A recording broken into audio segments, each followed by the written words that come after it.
Good morning, afternoon, evening, everybody. I am Gunnar Rios, and welcome to another episode of the Logical Gamers podcast. Tonight, I am joined by Mr. Blancocon, sorry, Mr. Esoteric, and no one else, and me. Three-man show today. So, today's topic is going to be another one of our uh, triple video, triple article titles. It's all going to have a similar theme, like they all do, and this one's theme is the recently shown off Nintendo Direct. Nothing crazy, no Switch 2 yet. That comes out next month. But, some interesting stuff. We're not going to cover the whole thing. We're just going to cover three articles that I found interesting, or the most interesting, and I thought would make a pretty decent conversation topic. So make sure to check out the Direct. Like I said, a lot of good stuff. Something there for everybody. But the first one we're going to talk about, once again, we're using Niche Gamer as our source for this one. All three are Niche Gamer articles. Obviously, all three will be put into the description so you wonderful people can read it at your leisure. But for now, I will read it and we'll talk about it. So, first article: Nintendo announces virtual game card system for sharing digital games. Nintendo has announced a new virtual card system for their Nintendo Switch consoles, a revolutionary new way to share games digitally. The new virtual card system, which lets Switch owners share digital licenses of games, will be added to Switch consoles via an update sometime in April. And they give a detailed description from Nintendo, which I'll read. Introducing the virtual card game card, a new feature for easily managing purchased digital games, playing games on two different systems, and even lending or borrowing games. Similar in concept to moving physical game cards between systems, virtual game cards make it possible to eject, quote unquote, a purchased digital title from one Nintendo Switch system and load it to another, whether it belongs to a member of the same Nintendo account family group or a second system tied to your account. This optional feature allows you to view virtual game cards or eject them from your system. The digital game can also be lent to a Nintendo account family member system via local wireless connection. Games that you can lend can then be played on a Nintendo account family group member system for 2 weeks, after which the game will be automatically returned to you. This feature will be available on Nintendo Switch starting late April via a hardware system update. Additionally, virtual game cards will also work with Nintendo Switch 2 systems at launch. So, that's pretty much the gist of it. Now, if anybody has been watching or listening to our channel for the years we've been around, you kind of know how we feel about the digital landscape. TLDR, we don't like it. We don't care for it. We think it's the death knell of the gaming industry. And we've also made articles about companies. Our last one, we talked about a Nintendo game disappearing from their Nintendo digital emulator library. So when I heard this, it was kind of interesting because it seems like Nintendo is trying to, on their end, place more of a value on digital licenses than other than the others. Basically, Microsoft and Sony, and not so much PC, but more so the consoles, Microsoft and Sony. So if you buy a game on a Sony console and you have another Sony console, there is no such thing as sharing that game. Sony doesn't like that. Microsoft doesn't either. But Nintendo is now toying with the idea that if you have multiple switches and they're linked to the same account, you don't have to rebuy a game on that Switch with your other Switch. You can basically digitally swap your games out like you would with a cartridge. And if you're on a family plan, you can buy, like, let's say Legend of Zelda, for example, and then let's say your brother, your sister, your mom and dad, whatever, they want to play it, you can basically lend the digital license to them for 2 weeks, and they better be a fast gamer. They have 2 weeks to play it, and then it comes back to you. So for me personally, this doesn't affect me in the slightest. I only have one 3DS. Sorry, I only have one Switch. I do have another Switch, but that's a collector's item, which probably won't get used. So it doesn't mean anything to me. But the reason why I included it is that I do like where they're heading with this. I don't see it as a bad thing. I know there are people with multiple um, Switches for whatever reason. That's their prerogative, and I do like the fact that you can kind of just like swap around your digital licenses like you could with a cartridge. At the end of the day, I still prefer a physical cartridge to my video game, but in the digital landscape we find ourselves, I think this is it's not much, but it is at least something that is pro consumer. At least to me. This might be a low bar to set or jump over, but to me it feels more pro consumer in a sea of anti consumer practices. So anyway, that's my initial thoughts on this article and this whole new virtual cartridge system that Nintendo is setting to roll out next month. So, you fine gentlemen, what do you think about it? Does it mean anything to you? Do you think it's cool, neat, whatever? Just let me know. Okay. I guess I'll go next. Um, so at first, after reading the article, skimming through it, I thought that this is a step in the right direction of an already wrong direction that we've been going for quite some time. As you know, my fellow panelists and as everyone who've watched this, as you said, Gunner, we're not a fan of digital games. We kind of shy away from them um, if the physical content is available. That would I personally would prioritize that over any digital media.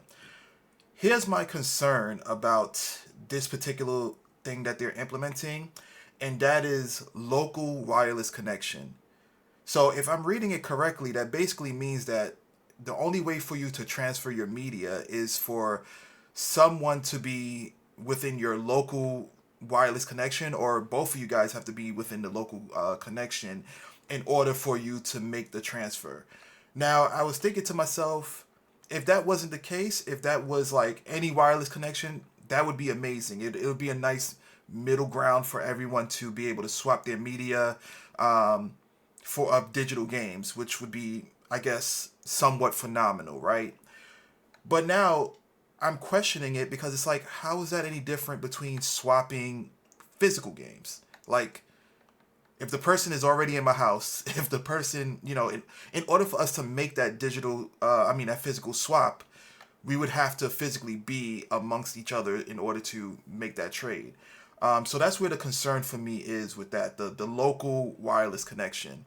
Um, Also, you know, I do see some minor benefit, like if you're like, for example, if you have a child or whatever, and as a child you tend to misplace things, you don't know where things are, you become destructive or whatever. So the Switch becomes one big focal point, and children have friends who also within that same age group tends to lose things, become destructive, etc., etc.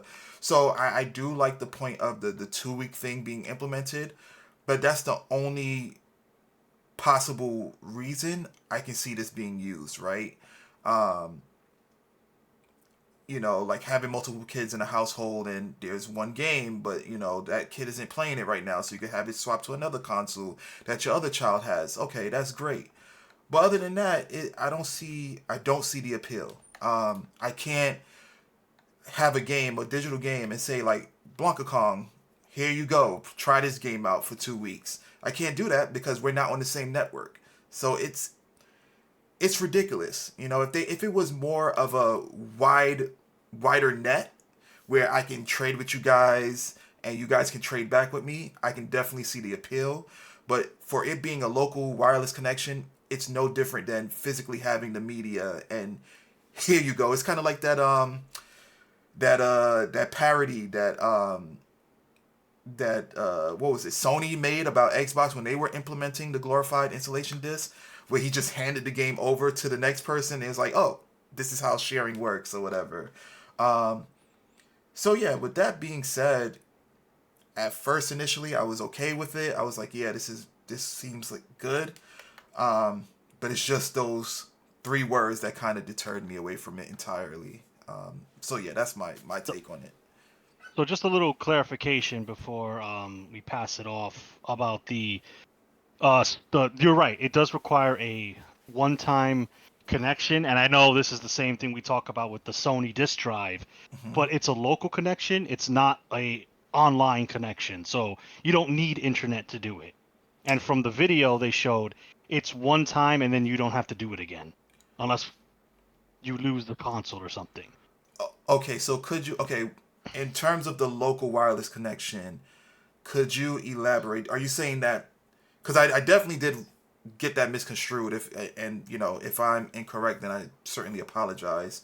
Um, but what So exactly it, do they mean by local wireless connection? Kind of like the 3DSs where. Yeah, like when the 3DSs, where if you wanted like to, for example, battle, but you weren't on the internet, if Hmm. you were close enough, it would connect. So it checks the switch to make sure it's the same account. So if it's Esoteric's account and you have two switches and you want switch two, even though it's under Esoteric's account to play Breath of the Wild and you have Breath of the Wild digitally, you'll just have to do the local connection once. It sees, okay, this console is also the esoteric account, and then you can transfer Zelda or whatever to the Switches when you want, as you want.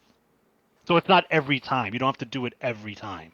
No, no, no. That I understand. I understand it doesn't have to be done every time, but with that local connection, that basically means, and correct me if I'm wrong, that both consoles have to be physically present in order for it to work. Is that correct? From my understanding, no. If unless you're doing the lending thing, you can then take that Switch and go on a trip to Florida and still play the digital cartridge game until you come back. Oh no, no, that makes sense. I get that, but I'm saying like the initial configuration. In order for me to like physically swap my digital game to you, we both would have to be in person, right? That I believe, yeah, you'd have to be in person. Yeah, yeah. Okay, so that's I mean my take kind of still stands. You know, like for you to. It's no different than a physical game. If it was like again, if it was like not local, more like just a wireless connection where I could just hand it off to you guys without having to be physically present among you, I can see the appeal. But my take still stands on it right now. Okay. Yeah.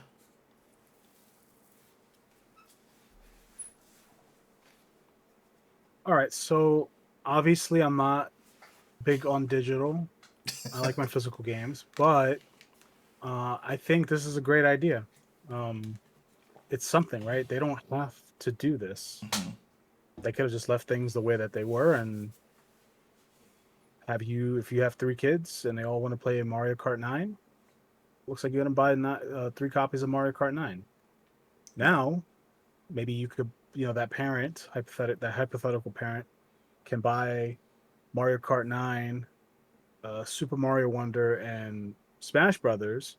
Maybe like, okay, each kid has their own game. When you guys want to swap games, you could swap games digitally, like, do the one time swap, and nothing gets lost. The games can't get destroyed or damaged swapping. It's all through, you know, through the technology itself.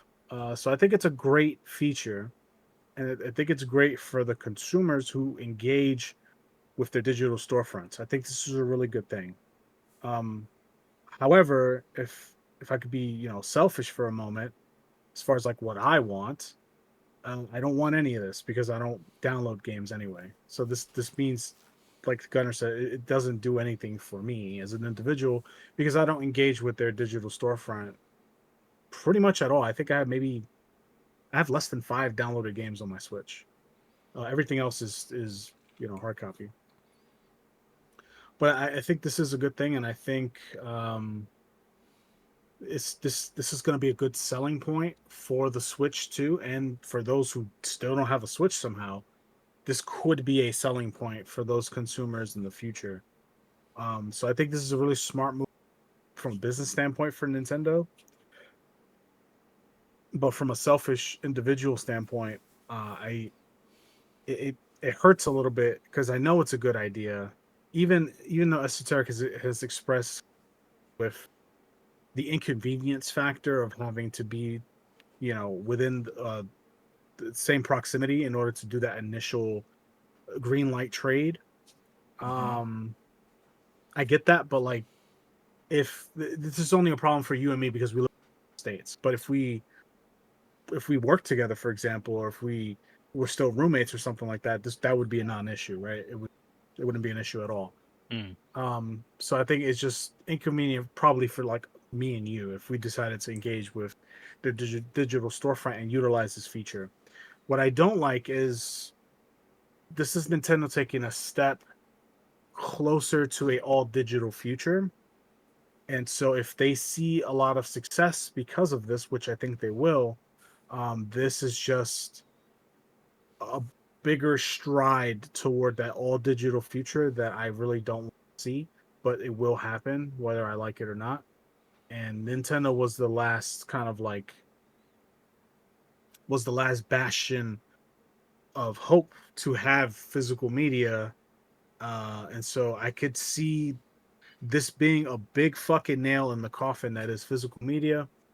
And at this point, Switch 2 could be the last physical based console that we get from Nintendo. That could, because You're right. if the regular Switch lasted about 7 or 8 years, Yeah. the Switch 2 presumably will last definitely at least five, but probably longer than that. It might last another 8 or 7 years.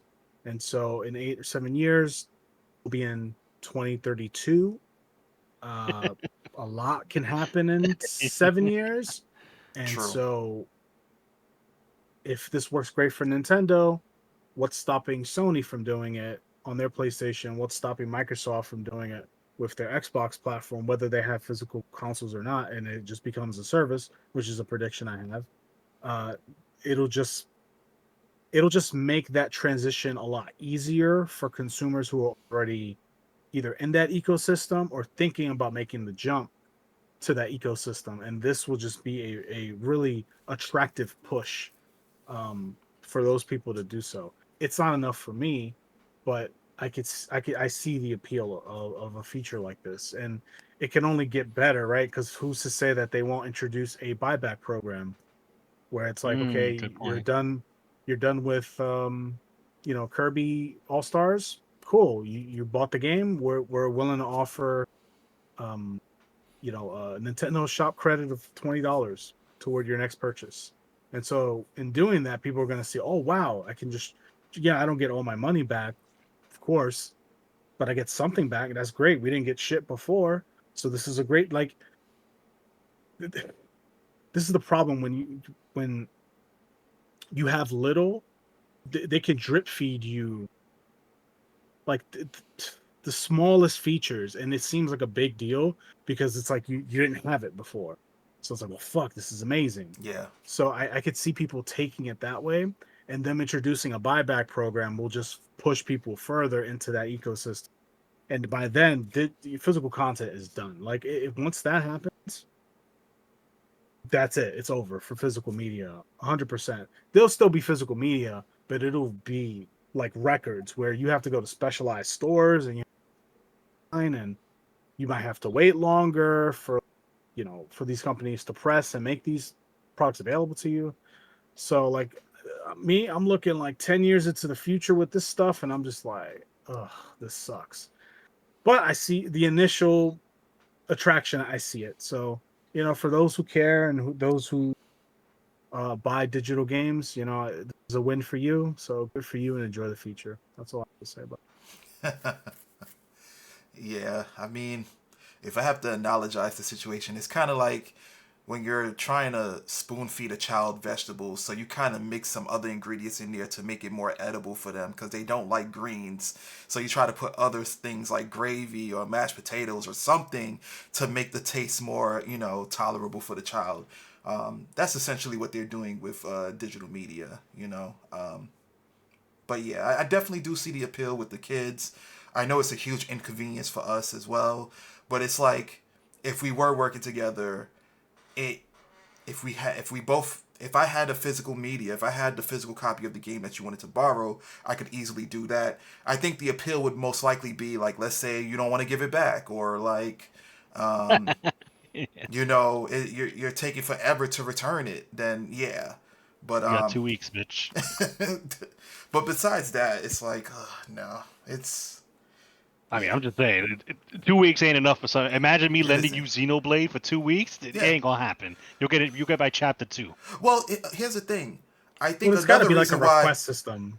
Like once you're in that friend list, you can just request the game again, and it's up to the owner to like, yeah, you could borrow it for another 2 weeks. Pretty Well, sure they have Uh, something like that. well, yeah, but I think also to add to that, I think that's Nintendo's incentive to have the person buy their own downloadable copy of the yeah, game, yeah, because you're getting that ownership entirely, that quote unquote ownership, where it's like, I'm tired of asking Gunner for this game. I put only like 10 hours in. I really want to play the game. You know what? Instead of bothering him, let me just buy my own copy to alleviate any like request issues in the future. Because let's say Gunner wants to play the game that I want to borrow. He doesn't have access to it. It's still lost. It's in his digital library, but then it's technically not because he transferred it over to me. So I think that's Nintendo's way of like blockbustering their media, where it's like, okay, you can borrow the game, but you have to bring it back within a certain amount of time. There becomes a time where it's like, I'm tired of going to Blockbuster. Let me just buy the damn game for myself. So that's yeah. my I mean, theory. it's kind of ingenious when you put it that way. I mean, yeah, it's a way for them to demo a lot of their games in a roundabout way. Yeah, So, I mean, yeah, I agree. All our digital overlords are here. I'm just the only silver lining, like I said, is that this seems at least the most pro consumer, pro customer, yeah. as opposed to, because Sony will never do this. They will fucking, if they could charge you to turn on your PlayStation 5, they do it. Um, so I, I mean, I know it's like, which dystopian future do I want to live in? At least, Nintendo's got the smiley face on it, and if I get doped up on enough drugs, okay, it's all sunshine and rainbows. But We happy few. yeah, yeah, you got it. Yeah. Last point I wanted to add too is, Go for it. from a business standpoint, if I was working executive seat, Oh, you kind of broke up this there, Kong. You kind of broke up. am I clear now? You're good. You're Yeah, good you are. now. Yeah. Okay. So what I was saying was, if I was working in executive, and one feature that I would love about this is being able to monitor playtime. Mm. So, and that can influence what we work on in the future if I work, right? So if, let's say, Splatoon 4 came out and the sales weren't exactly what we wanted it to be, but there's a lot of activity. Like there's more players playing it and more players playing it consistently compared to something like, say, Zelda. Like the drop off for players on Zelda is, 50% or 60% less than Splatoon. It's like, okay, well, let's get some, that'll tell me that we need to have Splatoon is a long-term game that we can make money off of the long term. So the business model, the design of Splatoon 4 would be a long-term strategy, kind of like how Monster Hunter does. They have content update all the time, and they come out with new games once every 3 to 4 years. And Mm-hmm. so Splatoon 4 would be something like that. And so that would inform business decisions like that, to kind of see how often people trade these games and how often people play them, and Mm-hmm. how much does a game travel between players? Like how often does this game go from player to player to player? And then once they kind of see that activity, they can monetize. So they go, okay, well, now that we understand how this all works and how often people use it, well, now we could tie it to a subscription service. So now if you want that feature on the Switch 3 or whatever the fuck, then now you have to be a part of our Nintendo Elite membership program or something like that. I could see them doing 10 Mm. years time for sure. And this is just a beta run of that. So, which again, I don't like it because this is just, it's pro consumer on its face, just like Game Pass was. But I could see where it's like, I could see the guy with the suit rubbing his hands together with his fucking business plan document laid out, his 5 year, 10-year plan. And it's just like, I fucking see it, man. I hate it. because as a physical media consumer, it's mine, man. It's in my hand, and Mm-hmm. somebody could take it away from me. It could burn in a fire, but other than that, it's with me forever, right? As long as I live, as long as my machines work, right? With this, there's a very clear expiration date on it, and they control that expiration date, and I don't Mm-hmm. like that. So, anyway, that was the last point I wanted. Yeah. Like I said, the night which dystopian nightmare do you want to live in? We've got three. We got three flavors. Four if you count PC. All right. Well, we're gonna move on to lighter news. Our next two topics are a bit lighter. So, the next one is the reveal of a new trailer and a confirmation of a 2025 release date window for the upcoming Metroid Prime 4. So, um, we've seen a big resurgence in the Metroid series as of late. It started on the 3DS with the Return to Samus. Then we had Metroid Dread. Then we had the HD port of Metroid Prime. And it's a good day to be a Samus Aran fan. Yeah, Esoteric's very big Praise the into the sun. Metroid. Yeah, it's back then if you were Mario and Zelda, you were eating good. If you're Metroid, it's like, she's in Smash, go play her. If you're an F-Zero fan, you're like, get the fuck, no one wants you. Um, so they showed more gameplay footage for Metroid Prime 4. They showed the new power mechanic that Samus is going to have to work with. Samus is now psychic, apparently. They showed how it works in combat, which is pretty interesting. She can apparently control the trajectory of her beam weaponry, maybe even missiles. There's a lot of puzzle mechanics that involve the new psychic power. They showed off a new suit. um Correct me if I'm wrong. I believe it's new in general. I don't think Mm-hmm. it's been introduced into the Metroid franchise until recently. So, Yeah. e- okay, see, okay, Esoteric confirmed it. So expect that to have something to do with her new psychic powers.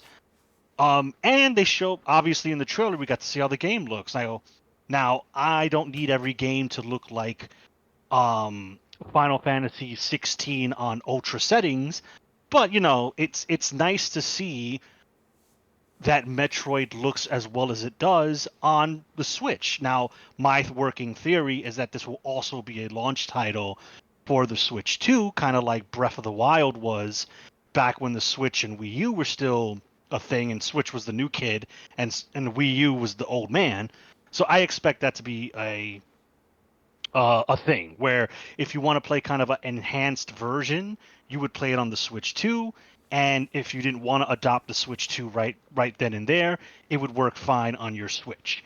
And as a guy who played Metroid Prime, the Metroid Prime remake, it ran fine. Like it looked great, it ran fine. I never had any issues with it.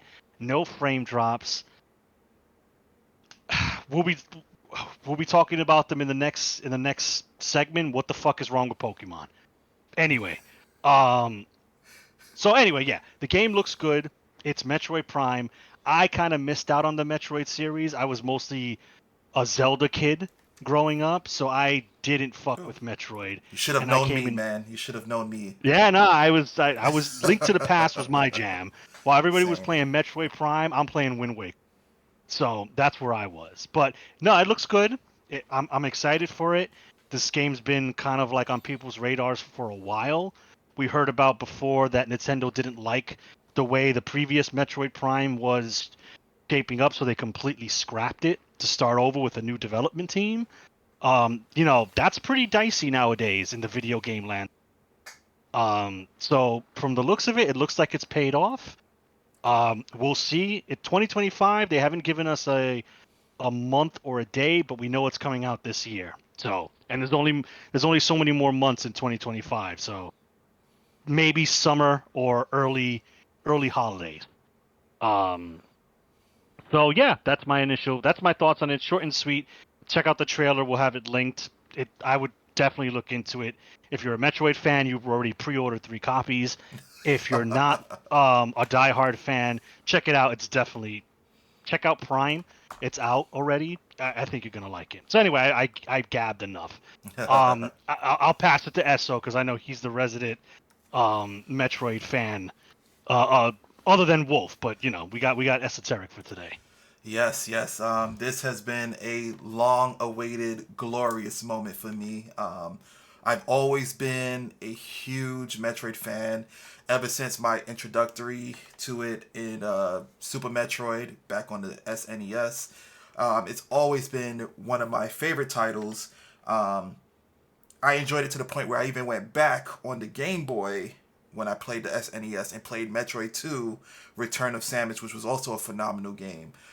So this franchise has always been a franchise that I can rock with.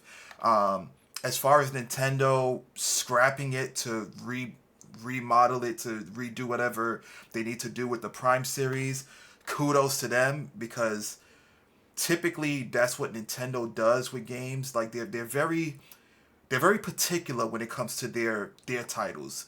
You know, they kind of got away with Metroid Other M, which Gunnar and I had discussions about why it didn't work. It was some minor reasons as to why, but then again, they didn't have their hands on it as much as they fully enthralled themselves into their other Metroid titles.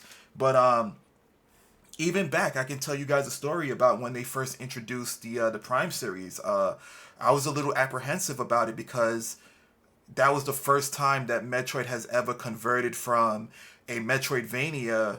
Well, I mean, it still technically is a Metroidvania, but it's done uh, from side scrolling to a first person shooter. And I had some concerns with that. I was thinking, well, how are they going to utilize well, I knew how they were going to utilize the Buster shot or whatnot. Um, but I didn't know how they were gonna utilize the morph ball. How are they gonna utilize her super run? Are they gonna even implement her screw attack? Like what's gonna happen there?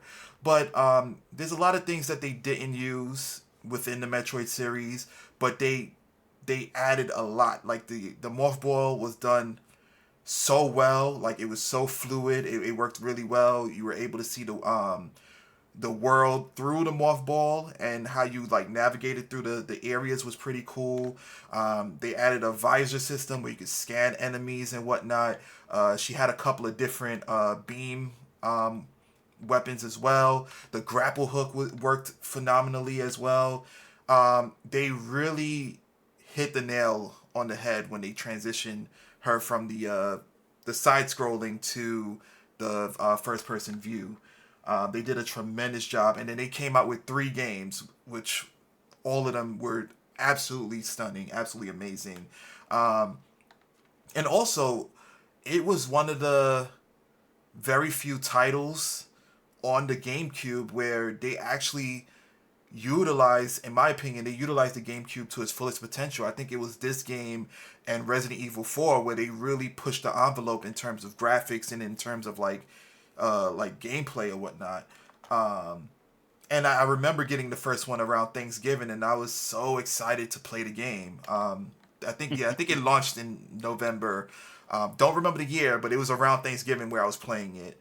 Um, and then they kind of like periodically sprinkled some Metroid games, a remake here and there. They kind of revamped and repolished the Metroid Prime series, and then Metroid Dread was a phenomenal game as well, where they kind of went back to their roots from like Samus Returns on the 3DS and before that, and they made that a phenomenal game.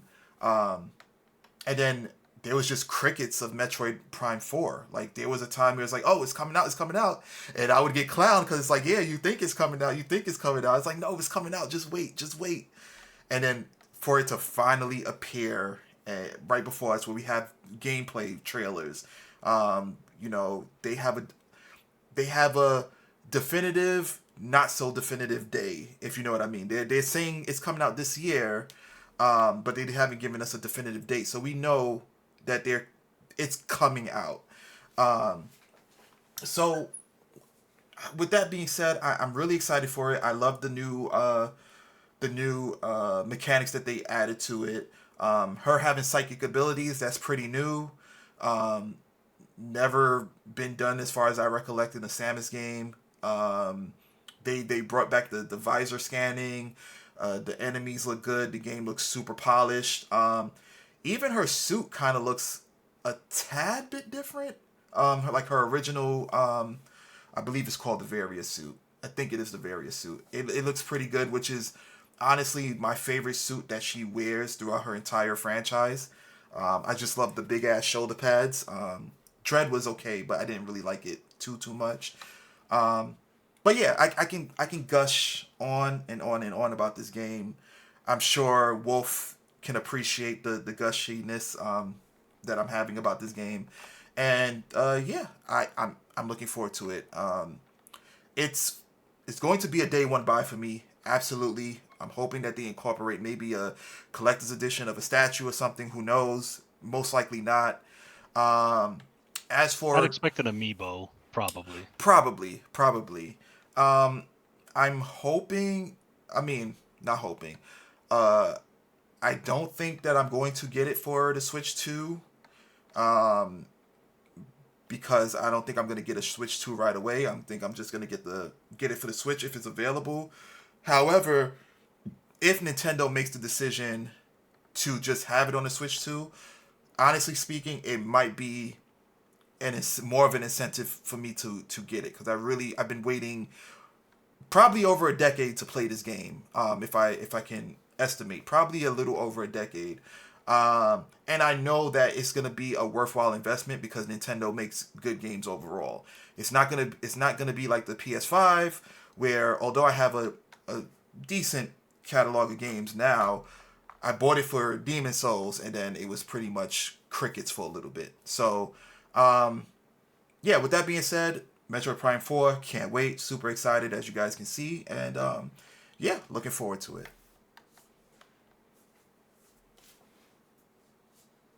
So what if they come out with a Metroid Prime 4 Switch edition with glowing buttons and a nice image on the dock? You wouldn't buy it then? I'm not gonna lie. I'm not gonna lie. I probably will. I mean, I bought the Metroid 3DS because here's the thing, right? Here's the thing. When it comes to Metroid merch, we don't get a lot of Metroid merch. I can honestly say. So it gives me more of an incentive to purchase it. It all depends upon if the stars align and my pockets are pretty solid, you know.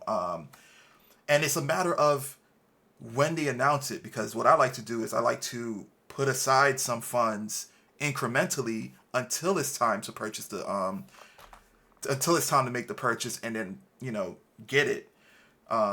And I'm hoping that they don't do no like while I'm working. Oh yeah, we just launched Metroid. Here you go, and you must pay for everything. I really hope not. But if they do, to answer your question, Kong, if they do, yes, I will bite the bullet. The bullet.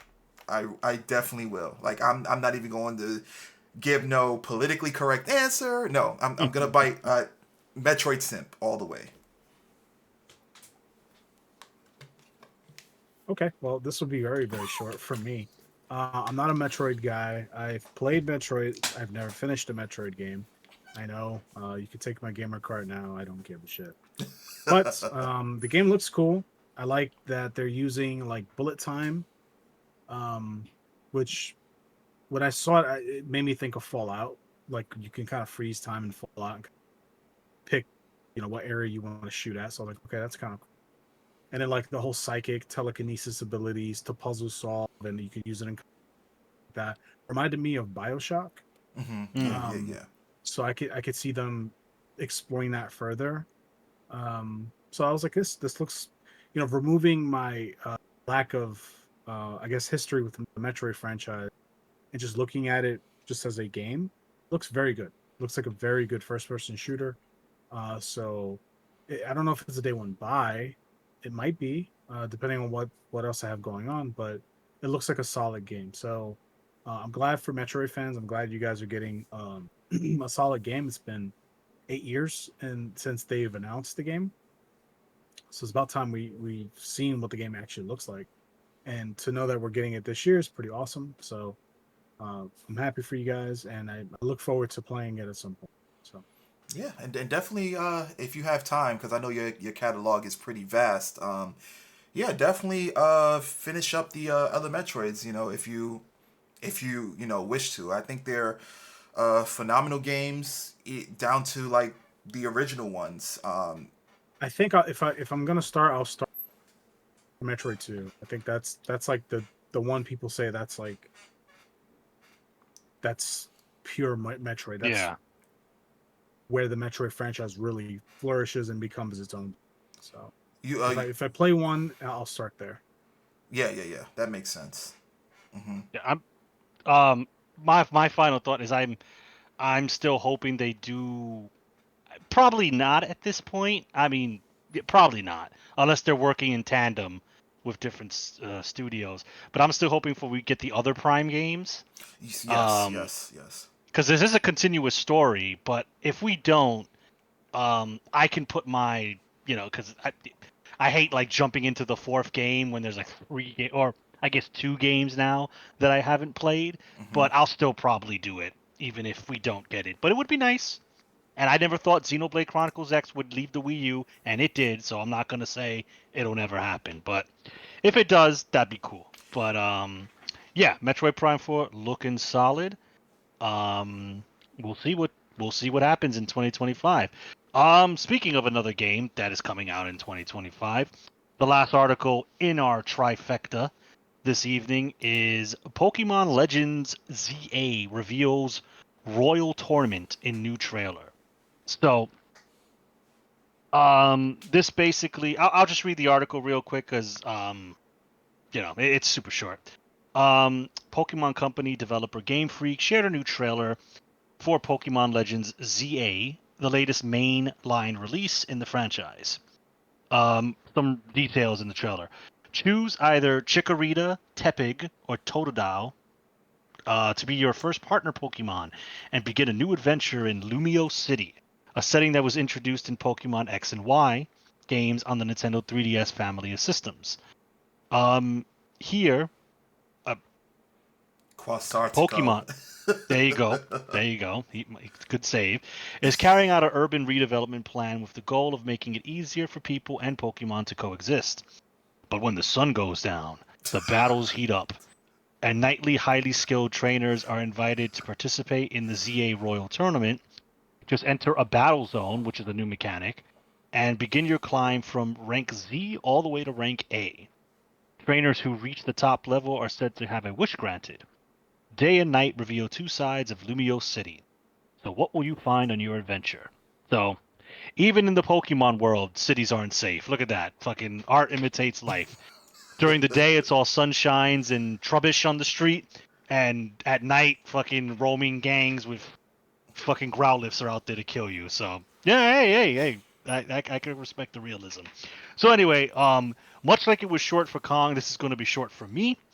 Um, I I like Pokemon. I grew up with Pokemon, but modern Pokemon games, even though I'm a huge RPG dude and I fucking love RPG, it's just there's just something about Pokemon, at least modern Pokemon, that doesn't click.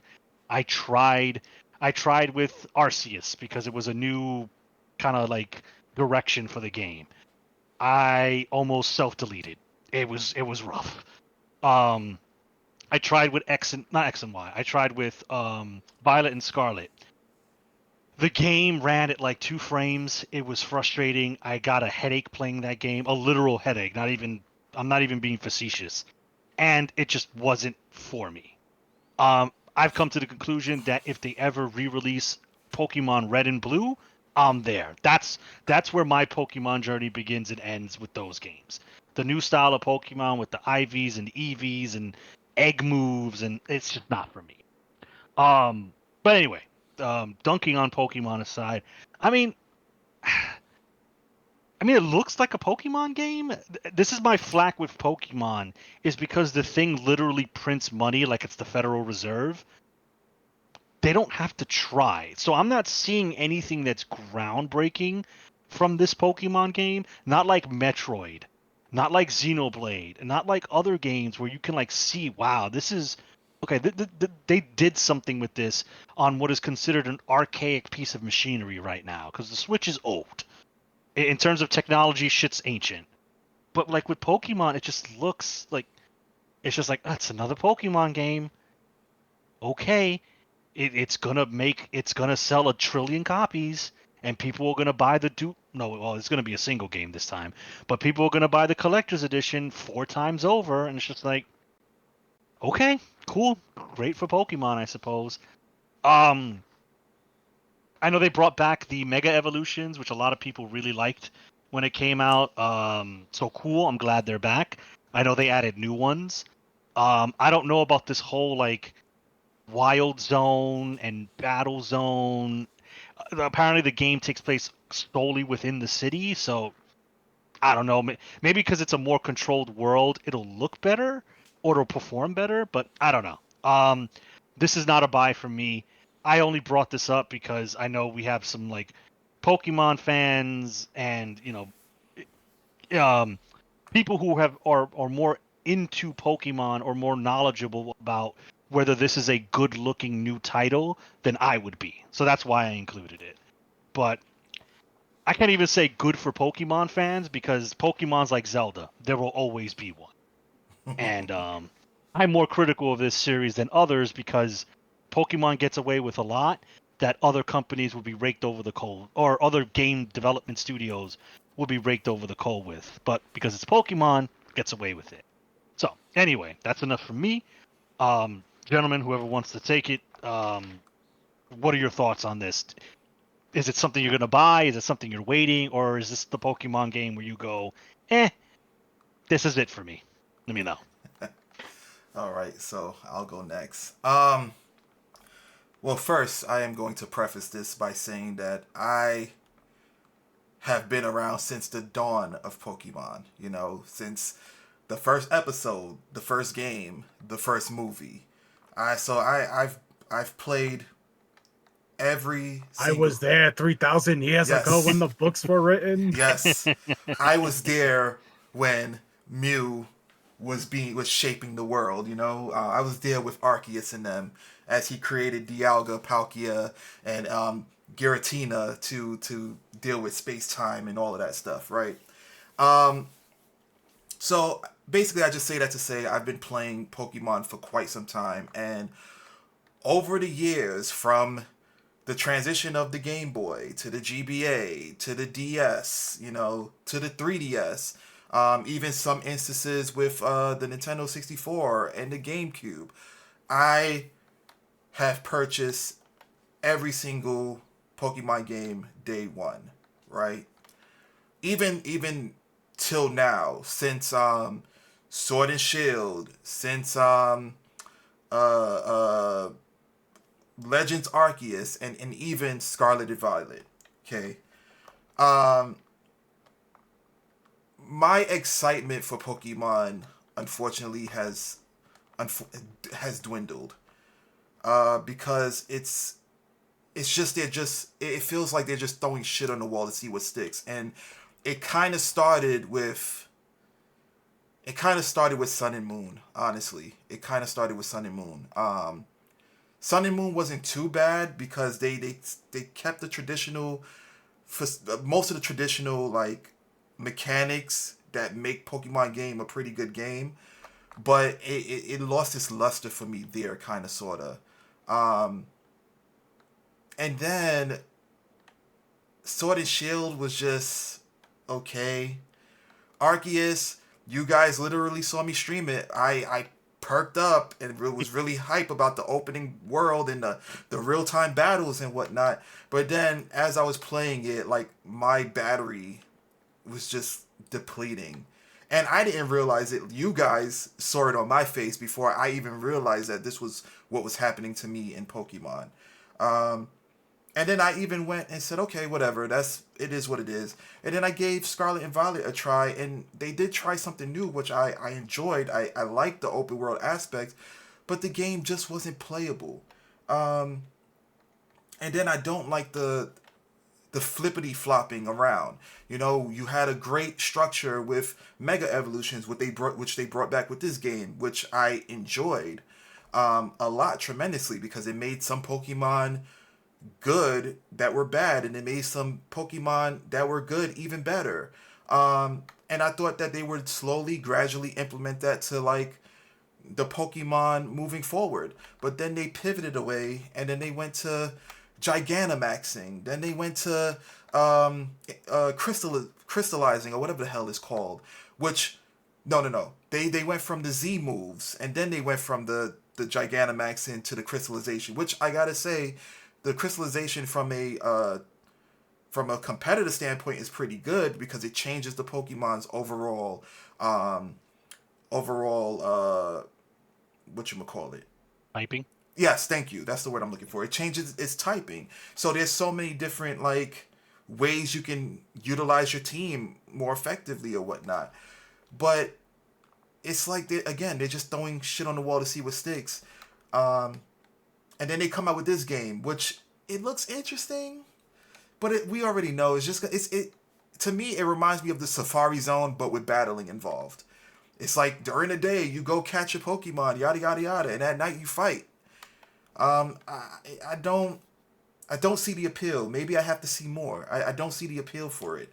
Honestly, what I want is what I need them to make is a game like Pokemon Gold and Silver, right? Where they give you the ability to travel between regions. Just give me one big Pokemon game with at least 3 to 4 regions where I can capture all the Pokemon that are designated within those regions, or just give me the entire roster or whatever, right? And then just give me the what is it? 8 times 4. What's that? 30. Just give me the 30 something freaking uh, uh, uh, Pokemon gym leaders or whatever, and then let me challenge the different Pokemon leagues within each region. Give me a game like that. You did it for Gold and Silver. That's what I've been waiting for this entire time. Like just a game with a massive region, with massive regions for me to explore. But they're not doing that. They just keep pivoting away from what made Pokemon great. And it's annoying me. And then of all the starters, you choose Chikorita, Tedpig, and Totodile. You choose 2 starters from Generation 2, and then you have one from what was it, Black and White? So it's like I don't know what they're trying to do with this game. I don't know. I don't think it's for me. Um, Again, normally Pokemon games will be a day one buy for me. This will probably be much later on if I do become interested in it.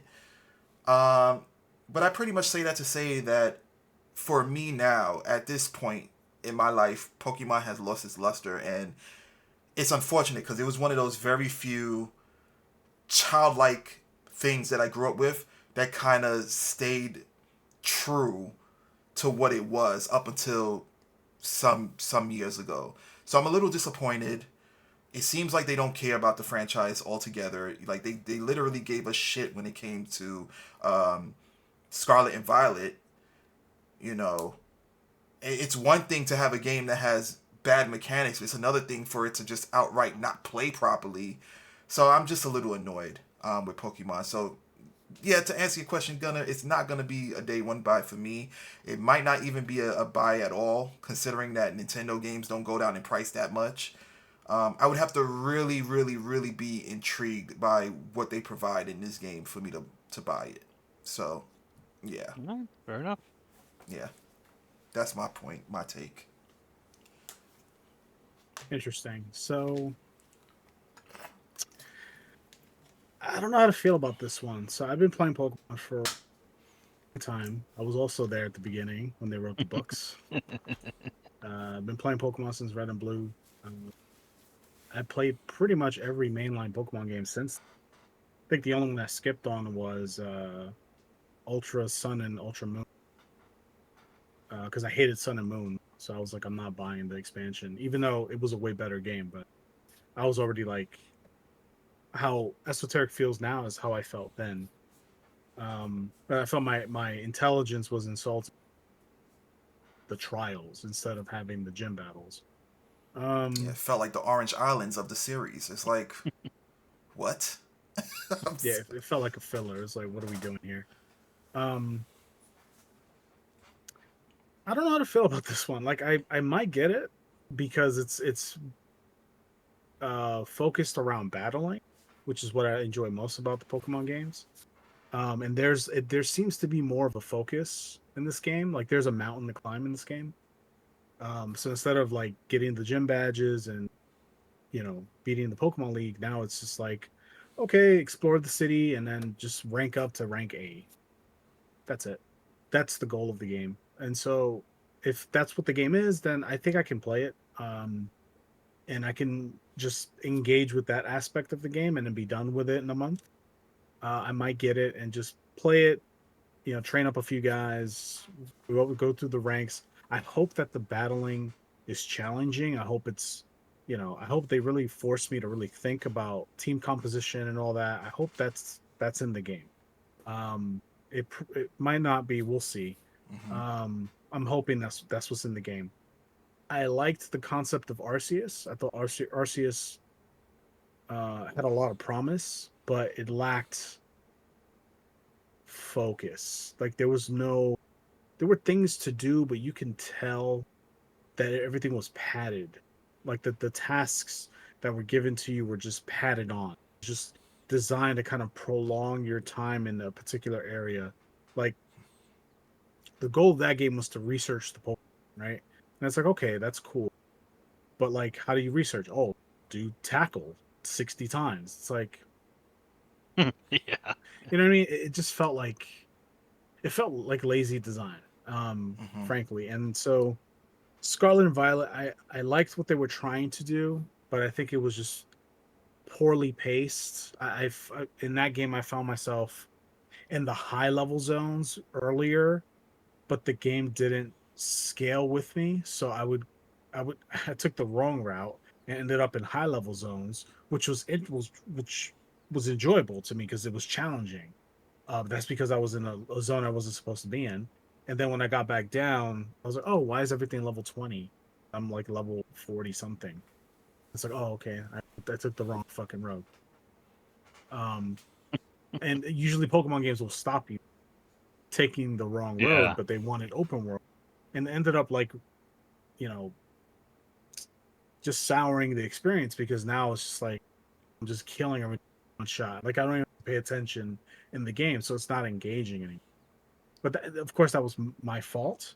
Um, I say it with a question mark because it's like maybe if the map design was better, I wouldn't have made that mistake of exploring in an open game. Right. Yeah. Exactly. Uh, so whatever. But the main problem with that game was his performance. Um, enough said about that. And so with this, I don't know. It's gonna sell super well, just because of its title. Yeah. Success, unfortunately, breeds complacency. We're seeing that with some other franchises. Monster Hunter comes to mind.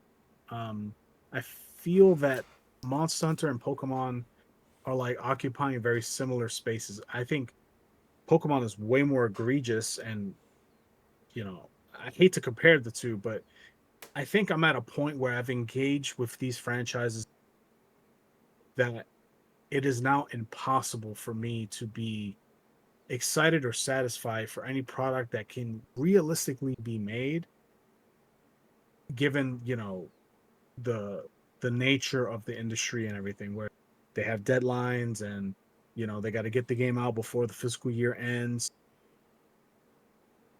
Outside factors influencing the development time of the game, which will directly affect the quality of it, which affects my experience with it. So it's kind of like it is what it is. I've just kind of accepted it, and if I'm not playing anything else and I have the itch to, Oh, you're kind of breaking up, Kong. Yeah. Is it happening for you, Gunner, as well, or Yeah. Yeah. Yeah. yeah, technical difficulties? Quick. Oh, okay. Now it just kicked back in. All right, do I sound better now? Okay. Yeah, for the moment, yeah. Yeah. Okay. Was I breaking up that whole time? There was like a segment. Yeah, I could it only was see what you were intermittent. saying. Yeah, because I could see your lips, but there was like a little bit where it kind of broke off pretty bad when you Okay. were saying like um the state of the industry after the Monster Hunter comparison you made. Yeah, so I'll just kind of quickly repeat that. So what I was saying, and I don't know if you heard it already, so I apologize if I'm repeating myself, but technical difficulties and all that. Um, yeah, so the state of the industry dictates a lot of what we get now, and it's not the late '90s or the 2000s anymore, where people very skilled and passionate, or that skill and passion comes through in a great game, which is why we're getting remakes out the wazoo because, well, games aren't great anymore because now they're a business model and now they're a Yeah. business opportunity and a True. business investment. And so, uh, what I said before was how certain developers have to deal with these deadlines and get the game out before its physical year ends to satisfy shareholders and all, right? Which is why Monster Hunter came out way earlier than it was supposed to, which is why it came out feeling incomplete, which I think the first title update illustrates that it was totally incomplete, considering we're getting what our basic features in a title update. It's like, okay, I see it. And then I read that, yeah, Capcom's fiscal year ended in the end of March, which is why they launched it then. Anyway, with that being said, when it comes to Pokemon, Pokemon has seen so much success that they have like very tight deadlines because the games are just a product, and the product lines of Pokemon, whether it be the TV shows, animation, merchandise, Pokemon cards, like everything has a slot, and so everything has to kind of align and place. And so with that comes a lot of pressure and very limited time. And so we're never gonna get the game you were asking for. With the multiple regions, it's never happening. Yeah. Not gonna happen. The only way you're gonna get that is through a fan made mod or something like Which that. they would tear down immediately because it's Yeah. Right. so So it's unfortunately just not it's not that it's not feasible, it's just not going, yeah. like it doesn't make sense for their business unless they do an MMO and they do it slowly with expansions or something. But that's if they feel like that's even worth it, right? It's like, well, we can invest all this money into an MMO game, but why not invest it into a game and monetize it this way? Look how much more money we'll make, selling people digital cards that they'll never own. Like, we have Yeah. these fucking suits, and like they're gonna dictate all of this shit, and we have to either sit here and take it or walk away. And Hmm. so, um,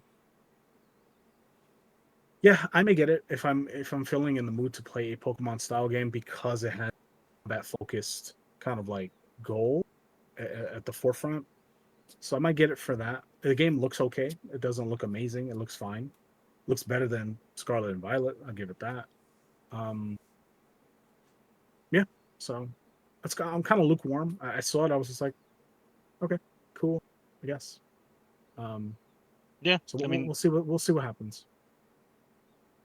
fair enough. I mean, I imagine it's gonna definitely appeal to the what is it, the more hardcore base, the people that want to battle and whatnot. Those guys, I've always said there's always two extremes to the Pokemon fandom, which I find myself in the middle, and that's why I kind of like I can there are plenty of other RPGs I can go to. It's either the literal children or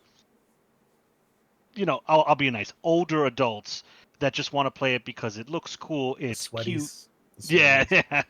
yeah. You got the ones that are like, I want the all Eevee team because I love Eevee. Like you got those guys and gals, and you can succeed in the game with that because the game, which what Khan was talking about, I don't think the difficulty is going to be there.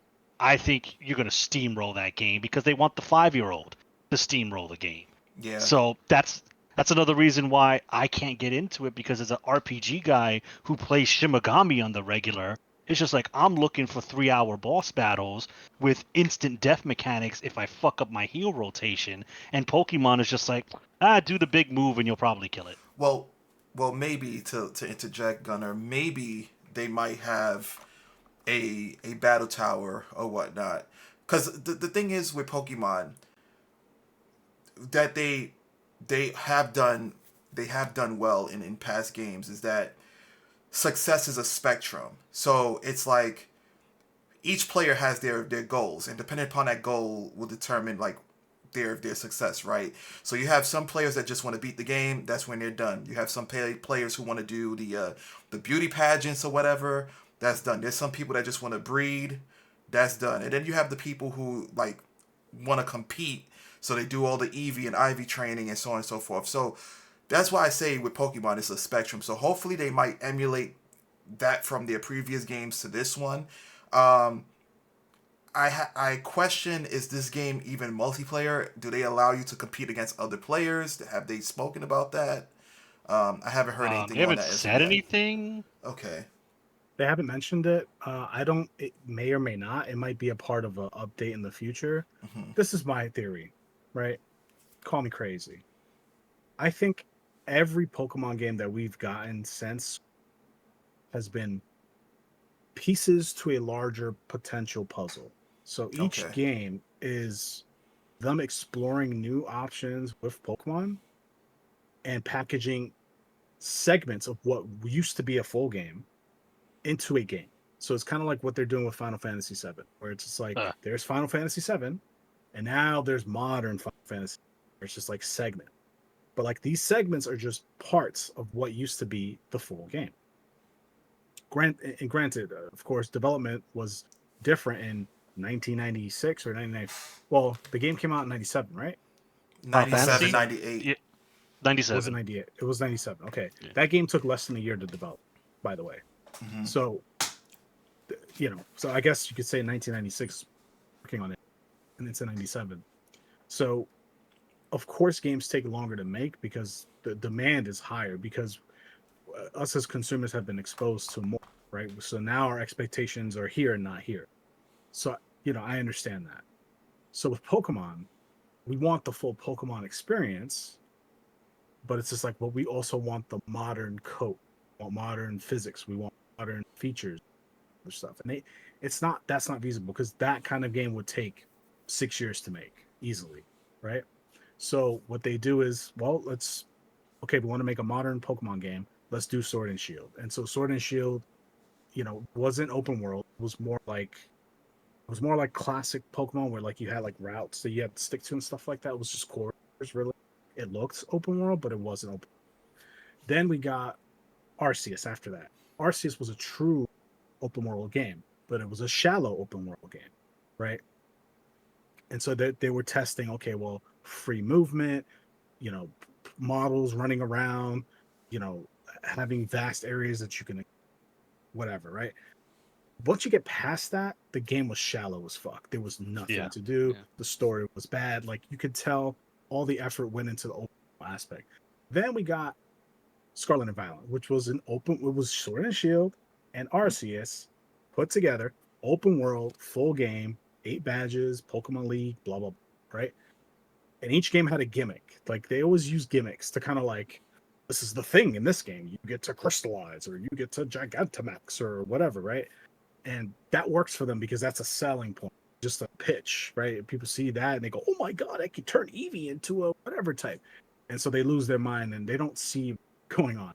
And so this game to me is just like, okay, Arceus didn't have battle. It had it, but not really, right?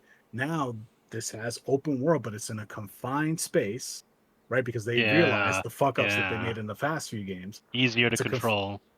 easier to control, easier to figure out, easier bugs, the mishaps or whatever. But now it's focused on battling. So to me, we're not going to get the full fledged open world Pokemon experience for Another another 8 decade. years. Yeah. It's like it's gonna be on whatever's after Switch 2 because they're gonna take all these fucking pieces and they're gonna mash it all together in Generation 11, and it's just like that game might be amazing, Yeah. but that game is 8 years away. This game took Ah, 2 years to develop, so and this is just a battle simulator, Yeah. right? Battle simulator with free movement. You could move with the Pokemon. The Pokemon follows you. You can sneak attack, and then you know, there's all that, but the attacks are still, you know, use bite and there's just giant jump, just chomp at. You know what I'm saying? So they haven't figured that part out. So then the next Pokemon game is going to potentially, is my prediction. So if it comes true, I said it here first, where they might have a small roster of Pokemon. Now the Pokemon perform the actions that the moves are, and it's not just use Mega Kick and you just see a giant footprint hit the other guy, but it'll be the Pokemon actually animating Mega Kick or something. That'll be the next, like, that'll be the hardest thing to climb, is animating all these Pokemon to doing all these moves. But I feel like that's probably the next thing they're unless they turn the Pokemon series into 3D, and then they just take those those models and put them into the game with the animations. Because one thing about the Pokemon show is it's well animated. So if they were to transition it into like 3D model renders, they got it. So And maybe. and then the craziest. no, go ahead, Gunnar. Sorry. No, I was gonna say the craziest thing is only Pokemon. If Kong's like theory, which is a solid like tinfoil hat conspiracy thing going on, I can see it. Pokemon is one of the only franchises that can get away with that. Any other one would be dead within a game or the sequel. But it's just like, oh, we want to experiment with our Pokemon games. Yeah, just release a new Blooming Waters pack. Yeah, the motherfuckers will eat that shit up. That'll fund it. We're good. And it's like only Pokemon can get away with that. It's like that. Oh my god, it frustrates me so much. But whatever. I'm just gonna play Zelda. It's okay. Yeah, honestly, in a nutshell, in my opinion, Pokemon is no different than the annual sports games that you get, where they add something and then they taketh away something. Like it's like, oh, we have these extra moves. I'd argue that the sports games are worse than Pokemon. Well, Somehow. yeah, absolutely, because they, they come out every year. But I'm still, it's still a comparison between the two. Because at least with Pokemon, they'll have a couple of games for the many years that they do come out between, where it's like you probably won't even remember that mechanic from 3 games ago because they took it out. Whereas in the sports games, it's like, yeah, we're gonna take this out the following year. It's the same. It's gonna be the same exact game. We're just gonna change the roster, and we're gonna probably give players a new juke move or something, And I also would like to say I apologize for the Pokemon fans. We said it wrong. It's not crystallized. It's terrestrialized or something like that. Yeah, Please because they will don't fireball my home. Yeah, please. they will attack us for that. So I had to make the correction. You're a Pokemon fan and you don't know the names. Yeah. Bruh. Well, I'm an old gen Pokemon fan, if we're being real specific, and Same. they call us Gen 1 boomers or whatever. It was better back then, buddy. You could keep your crystal shit. I don't want any of that. Pokemon died after Mega Evolution, as far as I'm concerned. I agree. Back in my day, you just did Psychic and everything died. I agree. And this is the thing. That's what pisses me off too, because they were pushing the envelope with Mega Evolutions. They went with X and Y, then they did the Alpha Ruby, Omega Sapphire, and then they just stopped. They just dropped it. I'm like, seriously, guys? But whatever, I can go down the whole rabbit hole, but I know we're like pressed for time, so. Well, yeah. I guess we'll wait and see. I'm gonna be playing Metroid Prime 4. So anyway, with that being said, those are our 3 articles for this evening. Once again, this all came from the recent Nintendo Direct that came out. Make sure to check it out. Like I said, a lot of great games that were shown that we didn't talk about here. But be that as it may, we hope you guys and gals enjoyed our video this evening. Let us know what you think. Are you a big Pokemon fan? You hyped for Metroid Prime 4?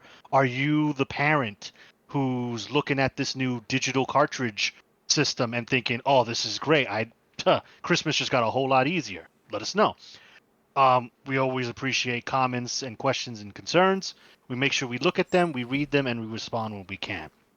So, check us out on socials. We're on all of them. Mr. Esoteric posts pretty regularly. He'll post on anyone. He'll post unboxing videos, stream clips, funny moments, meme videos. He does all of it. So if you like that, make sure to subscribe on the social media platform of your choice. Speaking of Esoteric, he's our resident streamer in the Logical Gamers cast. He streams weekly, Mondays and Fridays. He will usually stream.